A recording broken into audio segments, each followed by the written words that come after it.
Happy Valentine's Day. I just wanted to come on today because I had this webinar today, and since that webinar, I've been thinking a lot about parenting and about families and how hard it really is for everyone right now. It's really hard. That's real. And hey everyone, thanks for joining. And I was thinking, when I became a mother, I knew nothing about parenting. Nothing. In fact, my whole family was quite surprised by how well I did as becoming a new mother, because I was, quite aloof, ungrounded, head in the clouds. My whole life, I was lost. I was a hot mess, whatever you want to say. I remember when I was pregnant, I was about 4 months pregnant, and we were on a family vacation, and my sister had a 4-month-old. And I went over to my sister's 4-month-old, and I offered her some pineapple. And my sister said, no, Poppy, she can't have that yet. My family calls me Poppy. And I thought, oh, she can't have pineapple yet. And I kind of had a moment of panic thinking, I don't fucking know what I'm doing. I have no idea what I'm going to do when this baby comes out of me. And so I got some books and maybe I read them. I don't know, because I'm not a reader. But I know that when I had to tap into them, I did. And there are certain things that we are told to prepare us for parenthood, for motherhood. How to get your child to sleep, how to wean your child and feed your child. We all know that we cannot give a baby honey under 12 months old. We all know that, because it could harm them. It's dangerous. And I think there's another element of parenting that we don't want to look at, which is discipline. And if someone told you that disciplining your child in a certain way was like giving honey to a child under 1, I wonder if that would make a difference. I wonder if we approached discipline and self-regulation and emotional regulation, and parents, adults, caretakers, taking responsibility for how they show up in the parent-child relationship. I wonder if that became something that we weren't afraid to look at and were more open to how things would change. Because things need to change.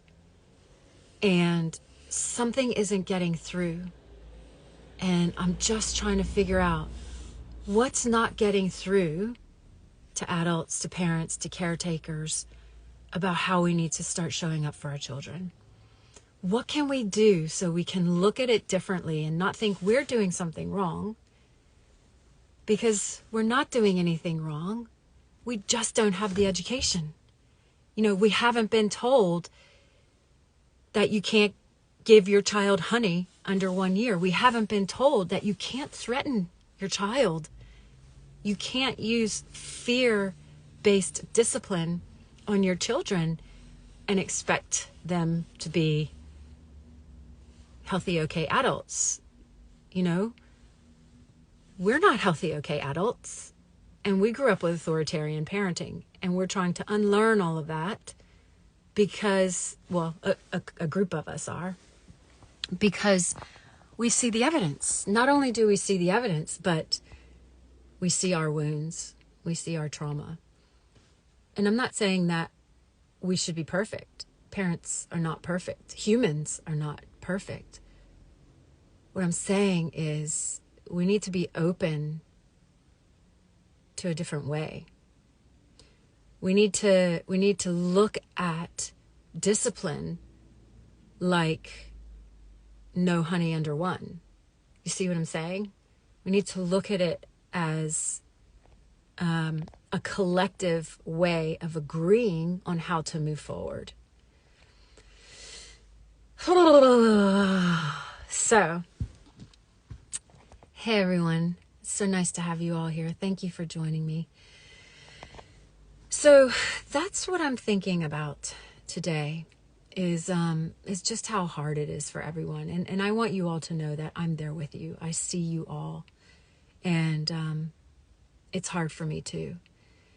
And I've been practicing this for 7 years because when I showed up as a mother, not knowing anything, the one thing I did know was that I was not going to parent my children the way I was parented. That's the one thing I knew.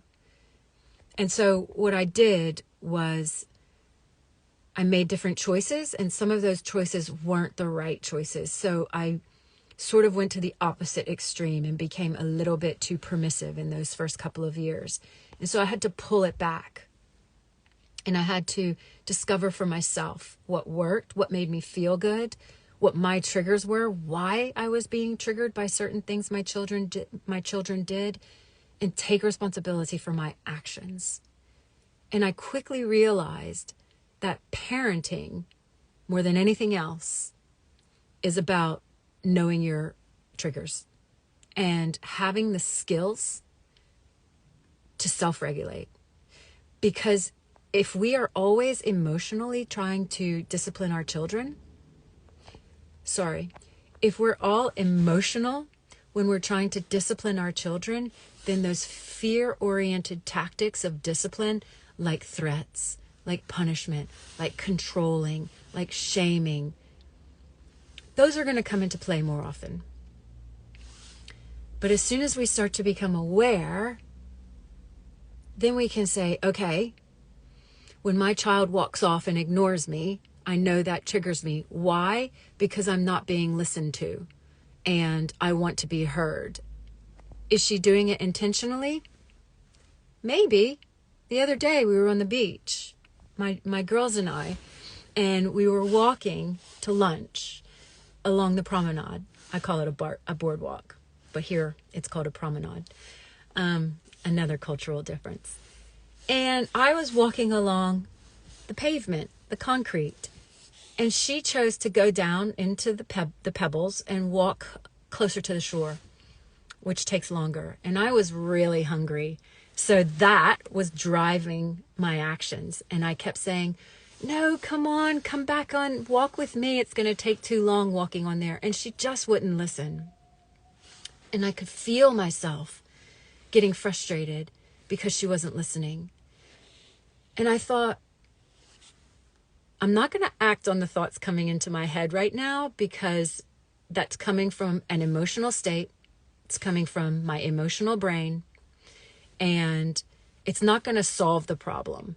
If I act on those thoughts to tell her, get over here right now, how dare you not listen to me, blah, blah, blah, all of the shit that was done to us, that's not going to make her want to listen. So I had to pause and I had to think, okay, my need is to get us there quickly because I'm hungry. Her need is to be outside and curious and explore and take in the scenery and look at the water and look at the pebbles and pick up seashells. So I would have been so wrong had I not paused and regulated myself in that moment, because my need to get her to listen to me was solely based on my hunger. That's not discipline. So anyway, I'm still learning. Hey everyone, thanks for joining. So good to see you all. I'm still learning. I have so much more to learn. We're about to go deep into the adolescent phase. I don't know what that's going to be like. I seriously thought my girls were going to want to be around me and cuddling me and finding me fun and interesting forever. But they don't right now. And this is all new and I'm still learning.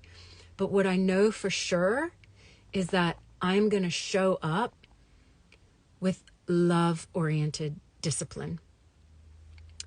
And what love-oriented discipline is curiosity, co-regulation, connection, and compassion. Okay, so instead of control, we have curiosity. I didn't try to control that situation on the beach. Instead, I paused and got curious. What does she need right now? Why is she not listening to me? I got curious. And then I thought, I got this 11-year-old out of the house to come have lunch with me and to go play crazy golf on half term, when really all she wanted to do was hang inside, watch her screen, watch TV, and not do anything. So I got curious. And then I regulated myself. I regulated my emotions. I didn't let those fear-based thoughts drive my action. I paused, I regulated. I allowed the frustration to be there, and I helped move it through. I connected with her. I started smiling at her. I walked down to her, and I walked along with her, and we connected in that moment. And I showed compassion. You know, I said, okay, I'm hungry, but I'm not going to let that drive my actions. I'm going to see her in this moment and allow her to lead. So that's an example of love-oriented discipline. It has nothing to do with how much you love your child. It has to do with how you're teaching your child to be based on how you are being in that moment. So if we show up with fear-oriented discipline, we're teaching our children how to be when we're angry. We're teaching our children how to be when we don't get our way, which is controlling, threatening, shameful. I think we all have a little bit of space in ourselves for more love. And that's what I'm here to teach us, to help us understand, okay? Just like we don't give babies honey under 1 because it could be dangerous for them. We don't want to be showing up with fear-oriented discipline methods with our children because it could be dangerous for them. So that's it. That's all I got for you today. It's so nice to be here with you all. Thank you, everyone, for joining this conversation. I hope you're all well. Happy Valentine's Day. I love you all. Bye.